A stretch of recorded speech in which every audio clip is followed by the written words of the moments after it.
Grace and peace to you. This is yours truly, Bishop Bowser, coming at you once again. Today, I just want to talk to you about fake gangsters, fake OGs, fake real ones, right? And fake men. Listen to the end because I'm going to tie this all together so that you can understand better what I'm talking about, right? But I want to start with this story before I dive into this, right? I used to play football, college football, city college football. And I remember my first year playing football. We would go down under the tunnel, and there was this gentleman that would lead us in chants. You know, he kind of played a role like he was one of the leaders of the team. And, you know, he dressed the way he dressed. He was dressed up like he was a good football player, like he was tough, ready to rack them up. And he talked, he acted like it, and everything. In my mind, most definitely, I was like, man, he's got to be good, you know. And he's a leader. He's leading the team, and so on. And I remember one day we were playing a game, football game, playing another team, and I happened to look over, and I saw him sitting on the bench. And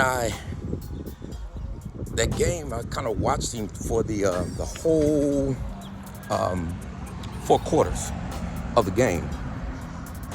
And he didn't play. And so I kind of after that, I asked, some of the guys that play in his position, does he ever play? And they laughed and said no. And so, one day when we was geared to go to practice, we were in the locker room, and I called him out on it. I was like, bro, you out here acting like, you this tough football player, and you don't even start. You was sitting the bench, and you up here talking all this smack and leading us on to think that you good, you a real one, right? And that's the way it is, in our community. When you look at a lot of guys, I'm a former gang member. I used to gang bang until I got in church at the age of 22 and a half years old. I see a lot of people today, these many years later, who walk around and act like and fooling people into thinking that they were real ones when we was out there putting in work at a younger age, at least when I was out there. And these guys, you know them, they went to school with them, you've seen them in the community, but they wasn't putting in the work. I didn't even know they were banging the sack, right?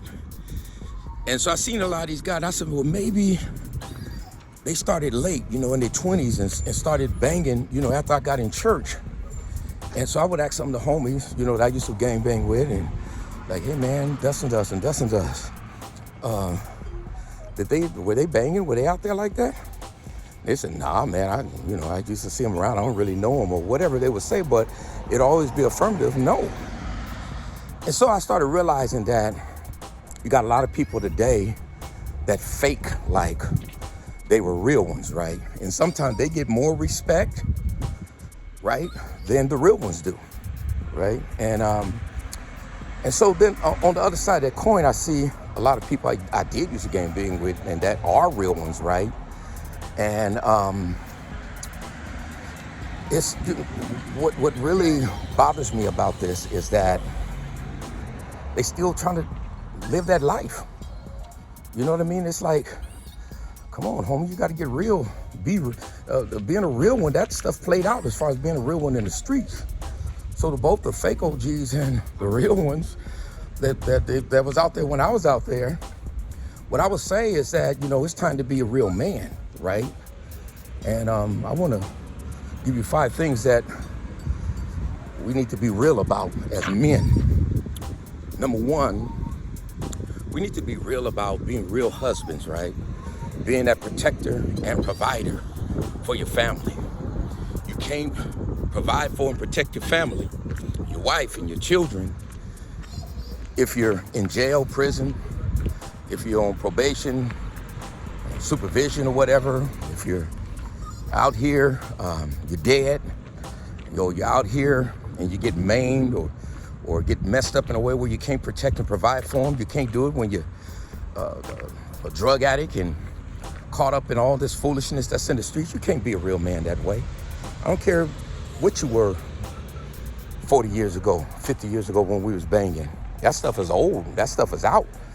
You know, when you get 20 years old, that it's time to start shifting your thinking from being a teenager and being irresponsible to being responsible. In the Bible, God held men that was 20 years and older responsible. They had to sign up for the military, and if there was a sin to be paid, it would be executed on those who were 20 years and older.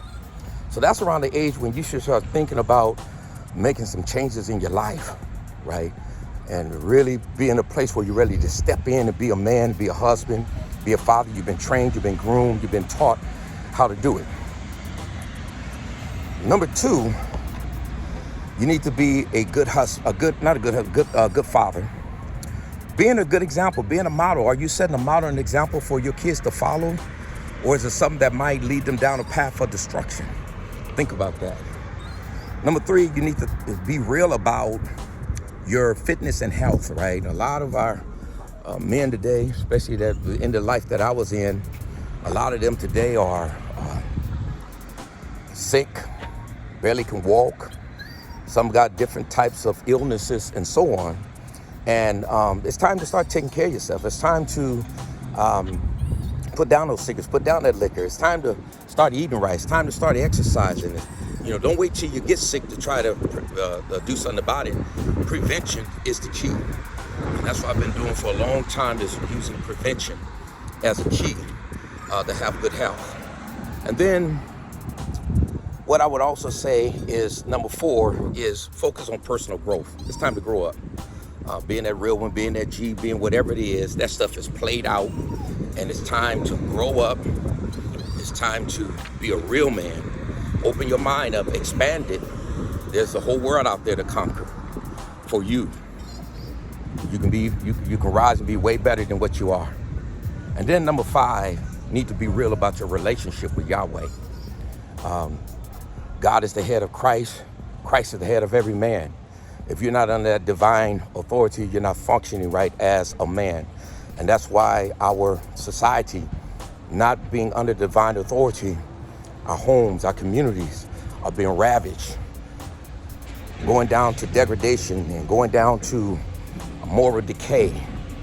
All the foolishness, not just the violence, but the drugs, not just the drugs, but the immorality. It's really destroying our homes, destroying our communities. And it's time to rise and be a real man. That's what I want to say to you. God bless you.